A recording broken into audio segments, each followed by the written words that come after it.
نہ تمہیں تمہاری اولاد، نہ تمہارے اموال، نہ تمہاری تجارت، نہ کاروبار اللہ کے ذکر سے غافل نہ کر سکے۔ پنجابی میں کہتے ہیں کہ ہتھ کارول اور دل یارول، کام کر رہے ہیں آپ لیکن یہ کہ دل اللہ کے ساتھ لگا ہوا ہے، زبان تر ہے اللہ کی یاد سے۔ جو قرآن یاد ہے، گاڑی میں آپ بیٹھے جا رہے ہیں، 2 گھنٹے آپ کو کار میں لگانے ہیں، قرآن شریف پڑھتے جائیے، اس سے بڑا ذکر ہی کوئی نہیں۔ یہ ہے پریونشن۔ السلام علیکم سامعین، ڈاکٹر اسرار احمد صاحب کے مزید بیانات سننے کے لیے ہمارے چینل صدائے ایمان کو سبسکرائب کیجیے۔ تدبر کے ذریعے، غور و فکر کے ذریعے انسان ایمان حاصل کرے، یہ ٹاپ کا ایمان ہے، یہ انٹلیکچوئلز کا ایمان ہے، یہ صدیقین کا ایمان ہے۔ نمبر 2، ایک ایمان ہے عوام کے لیے، اس کے 2 راستے ہیں۔ نمبر 1، صاحب یقین کی صحبت،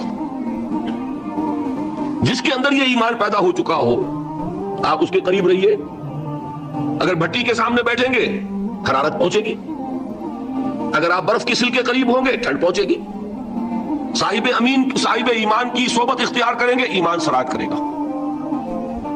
یہ ہے عوام کے لیے صحبت، کونوا مع الصادقین، ان کی صحبت اختیار۔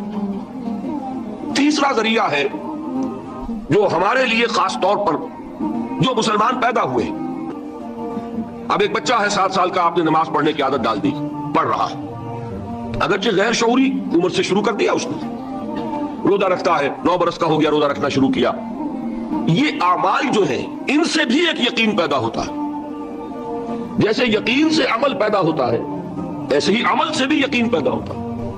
جب مداومت کرتے رہیں گے اس پر تو اس سے بھی ایک یقین کی کیفیت انسان میں پیدا ہو جاتی ہے۔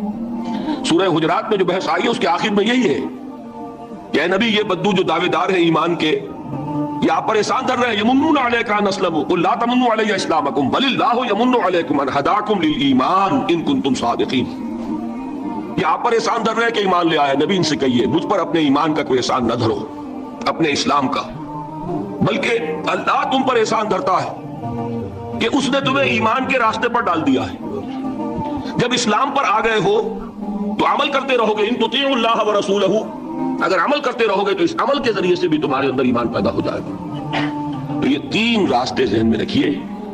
جو عوام ہے، غور و فکر، سوچ بچار، اس کی صلاحیت نہیں یا مواقع نہیں، ان کے لیے یہ 2 راستے ہیں، یقین بذریعہ عمل اور یقین بذریعہ صحبت۔ یہاں سے اٹھا رہے ہیں لوگوں کو، بار بار یہیں آ جاتے ہیں، لیکن ان کو دقت ہوتی ہے، یہاں پہ کوئی سال پہلے سے روک دیا کرے نا جو بعد میں گڑبڑ ہوتی ہے۔